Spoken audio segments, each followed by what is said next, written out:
That's going to amount to a total of, drum roll please,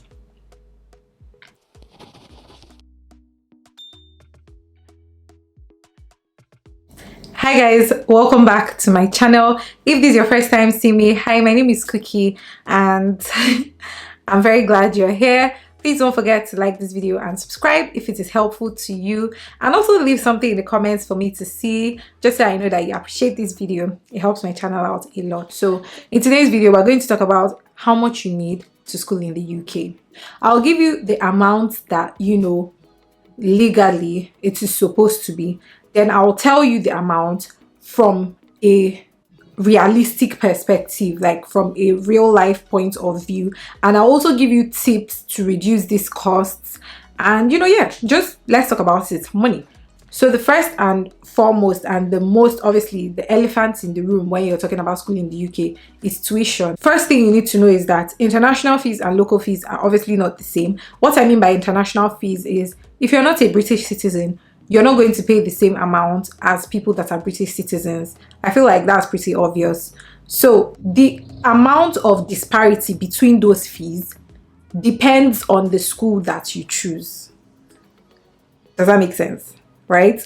So if you choose a Russell Group school, if you don't know what a Russell Group school is, it is basically the Ivy League version of like schools in the UK. Like how in America there's Harvard and MIT, in the UK there's Oxford, Cambridge, and the rest of them. If you choose a Russell Group school, obviously like your fees are going to be much higher than somebody that chooses a regular school.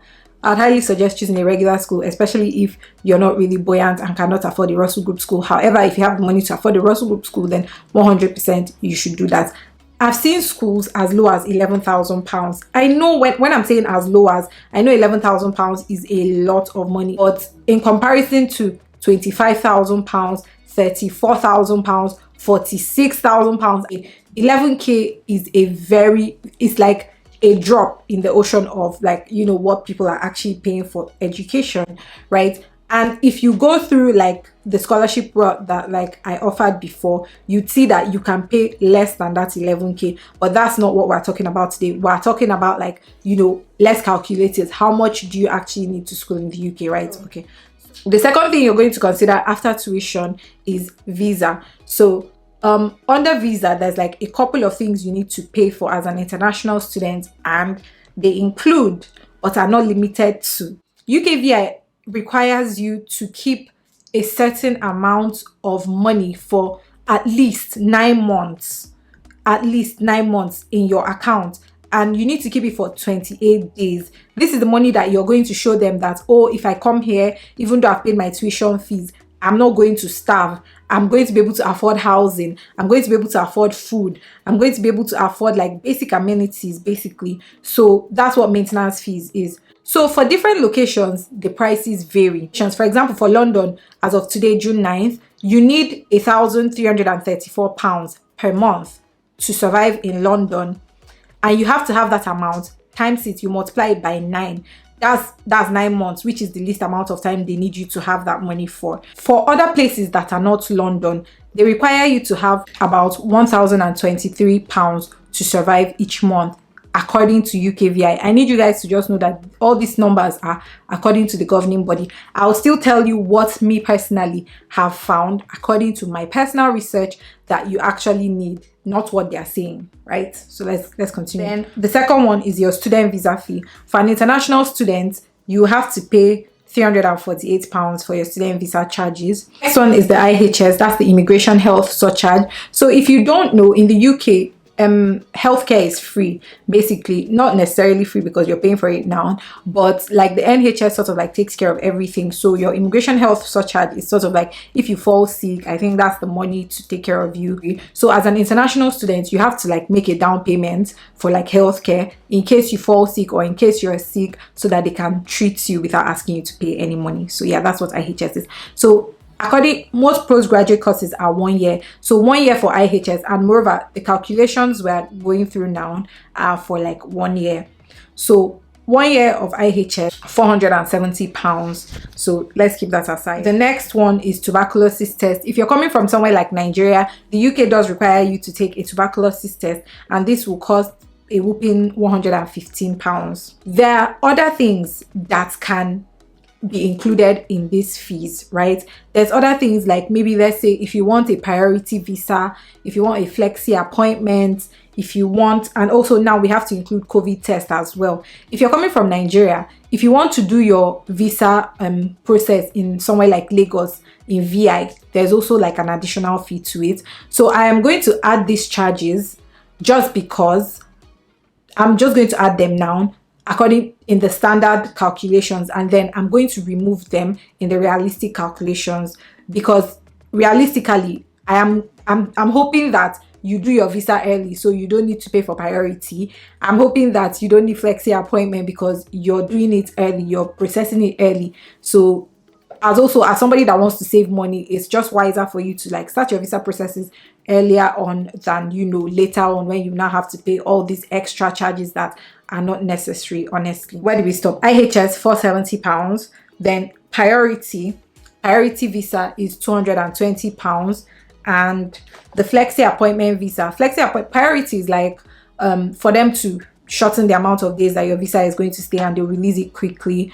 Their flexi appointment is if you pay flexi appointments, which is £89, you can sort of like choose the day you want your interview to be. I'm doing interview because sometimes it's mostly just doing your biometrics. They don't really ask you anything there, if I'm being honest. Of course, like I know they ask some people, but like most student visas, if your paper application is already strong enough, I don't think they're going to ask you much. They'll just take your biometrics and then you can go. So, you know, for Miss Rona, you have to take the test. Then that will be around £71.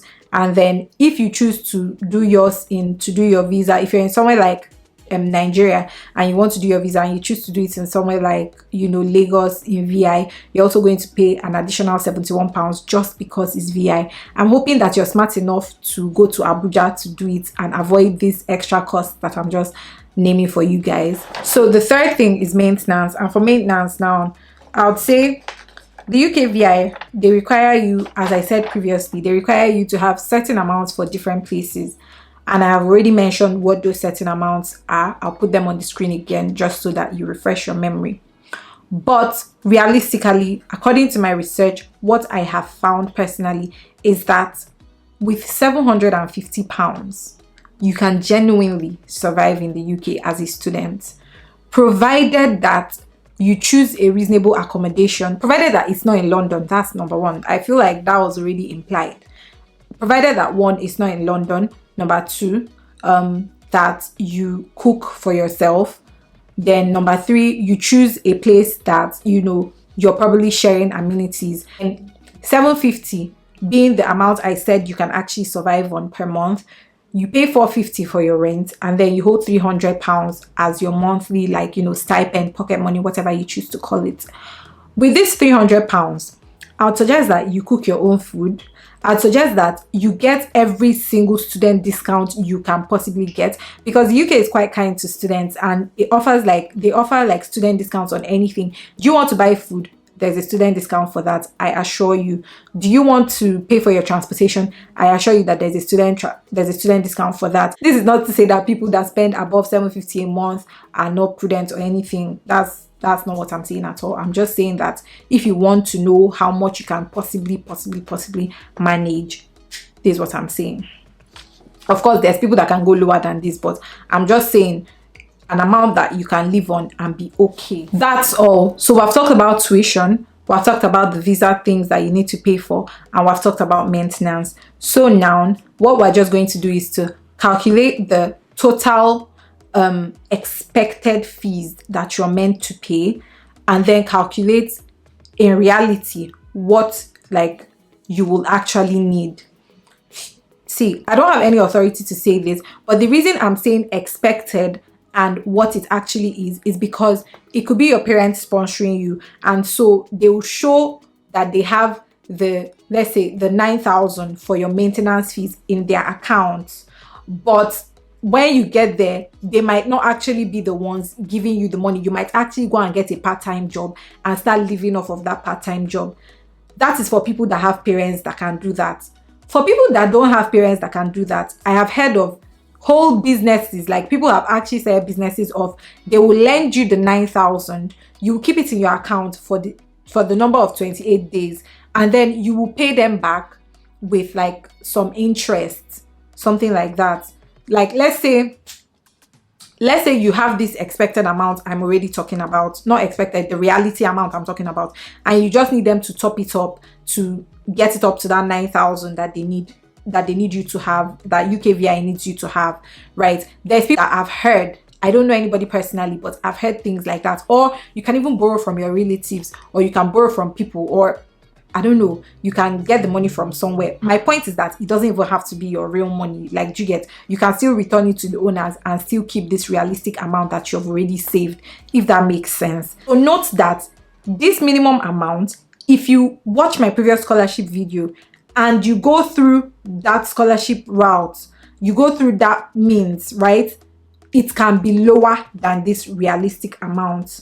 Do you guys get? Right, so let's go. So calculating the expected amounts now.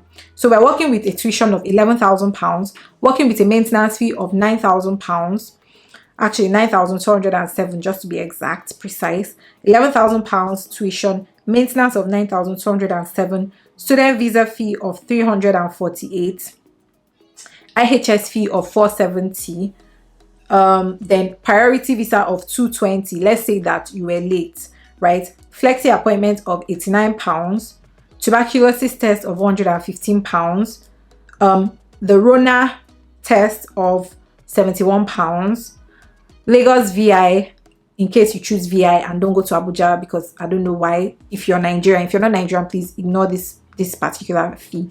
The Lagos VI test of VI appointments, application fee of £71, and yeah, that's going to amount to a total of, drum roll please, 21,520 Great British Pounds. That's what they expect you to have. But girl, I know you don't have it, and I know that you're thinking of ways to reduce this amount. As for the realistic amount, so if you remember, if you were following me previously, I said that you need 750 to like survive. If you multiply 750 by 9 months, which is the exact amount of months UKVI requires you to have maintenance, it's going to amount to 6,750, right? So now let's start afresh and add the same exact things we added at the beginning. So we'll add tuition of 11k plus maintenance fees that you actually need, though, 6,750, plus your student visa fee 348, plus the IHS fee 470, then plus the tuberculosis test £115, then plus the Rona fee if you've not been vaccinated, £71, right? This is going to amount to a whopping total of £18,754. I know that £18,000 is a lot of money, but in comparison to £21,520, £18,000 is a lot lower than that. And note that this £18,000 is without a scholarship. So if you get a scholarship, if you use my practical tips that I have posted previously and like apply for a scholarship and you finally get a scholarship, it means that you're going to pay a lot less than 18k. And for like both visa and schooling in the UK, that is a steal. So yeah, I believe I've come to the end of this video. I hope it sort of like gave you an insight as to what is possible and you know how much you actually need. I hope this helps you, and if it has helped you, please don't forget to like this video. Please don't forget to subscribe, share it with your friends that are looking to study abroad, and yeah, I'll see you guys in my next one. Thank you so much. Bye guys.